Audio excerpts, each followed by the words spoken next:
Aujourd'hui, on va parler de Hegel et du sens de l'histoire.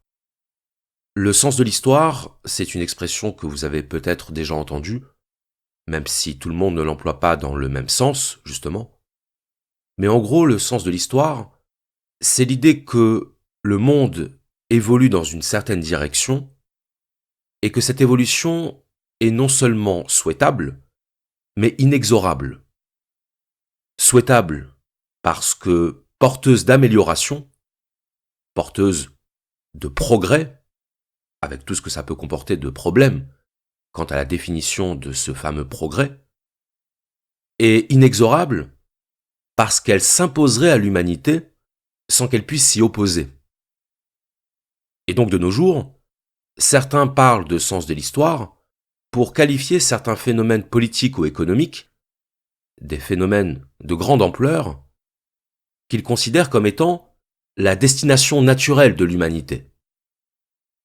Parler de sens de l'histoire, c'est donc dire que la trajectoire suivie par l'humanité n'a rien de hasardeuse, n'a rien d'accidentel, mais qu'elle est au contraire une conséquence logique et nécessaire de son développement.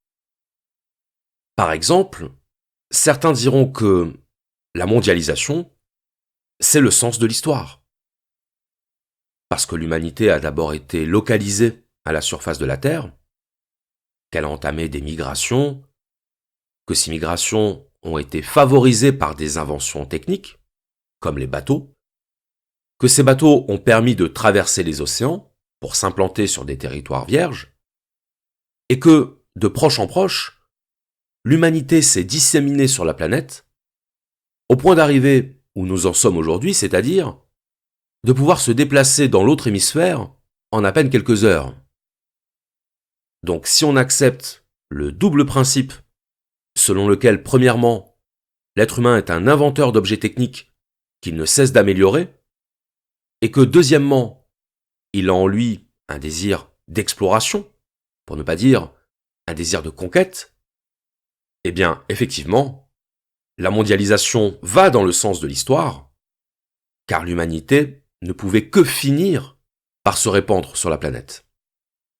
Donc voilà un exemple de phénomène qui irait dans le sens de l'histoire, la mondialisation, mais il y en a d'autres.